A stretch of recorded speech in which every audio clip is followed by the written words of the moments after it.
weight times 1 times 1 plus 1 over n times 2 plus 1 over n. And I think you need to divide by 6. Oh, and I forgot my 6. Thank you. Yeah, there's a 6 there. That I dropped out again. So all I'm doing is I'm factoring 1 over n in one at a time. Like I take one of the 1 over n's, one of the n's here cancels the n, and then I take the other over n and I bring it into here. That gives me n over n plus 1 over n, which is 1 plus 1 over n. And do the same thing here. One of the n's cancels the n. The other n brings that to 1 plus 1 over n. The third n brings me to 2 plus 1 over n. The reason I've done all this is so that we can take the limit as n goes to infinity. I'm anticipating that calculation. Thus, the integral from 1 to 3 of x squared dx, which again, this is just a notation for the area bounded 1 less than or equal to x less than or equal to 3 for y equals x squared and y equals to 0, right? That's equal to the limit as n goes to infinity of r sub n. You'll forgive me if I don't write the formula again. It's right there, right? What is it equal to? As n goes to infinity, 2 is 2.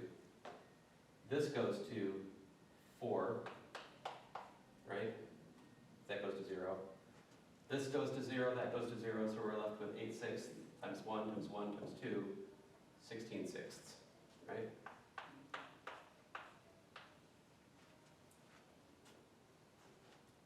What is that? 6 plus 16 sixths.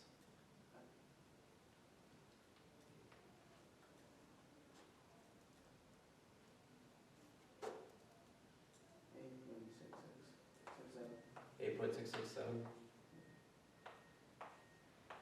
So it's 8 plus 2/3 for whatever it's worth, but. So that is straight up the area under the parabola. So we can use limits and Gauss's formulas to straight calculate areas, but this is very limited. Like, what would you do? Could you do this for sine or cosine?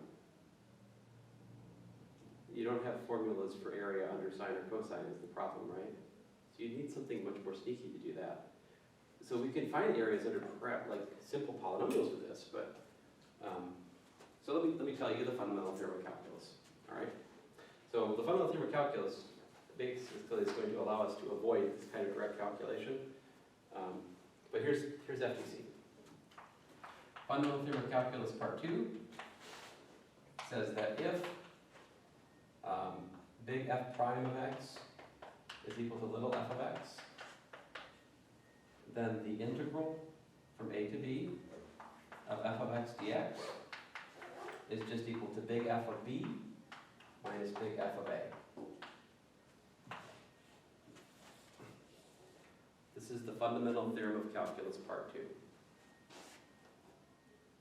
So let's do our example using FTC2. What's our little f of x?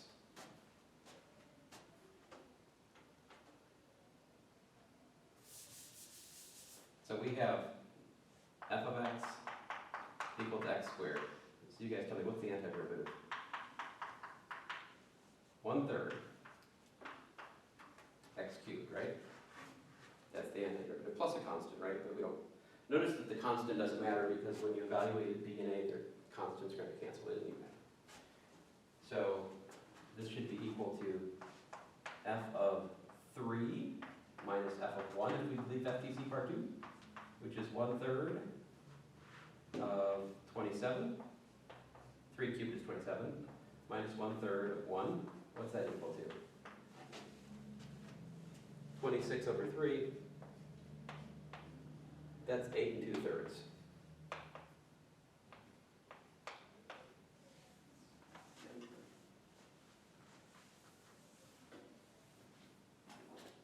That's messed up, isn't it? See how long it took us to calculate it directly? That's how long the FTC2 takes, if you understand how to anti-differentiate. Okay. These needs us to do it patient. have to write all these things. Right, I mean, well, thankfully, we don't have to calculate areas directly as I did today. It's important for us to go through this because you need to understand what's behind the integral. It's defined in terms of the limit as n goes to infinity when approximating some, right? But thankfully, there's this theorem that allows us to avoid that kind of direct calculation. And instead, we can use this theorem, which says that to calculate the area under a curve, we can find the antiderivative of the integrand and take the difference of the antiderivative at the start and the stop of the integration region, and that gives us the area.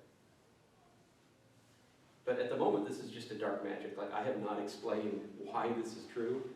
You'd be like, well, you just got lucky, right? It just so happens that it gave you 8.667, and that gave you 8.667. And by the way, we were right about that being 6.7. an under approximation, right? And you can almost even see it, even though my picture isn't that great. You can see that, it's about 2-ish, So Wednesday, I'll try to give you a, somewhat careful proof of the fundamental theorem of calculus, parts 1 and 2. And hopefully we'll look at some more examples. But you have, that's everything you need conceptually to do the homework. Like the last few problems in the homework, you're just supposed to use FTC2 to calculate the area. This is how you do it. It's not. It's nowhere near as hard as, for example, chain rule. Right? I mean, it's in terms of like where you are versus where you want to be. There's much less distance between where you are here, where you want to be, than some of the differentiations.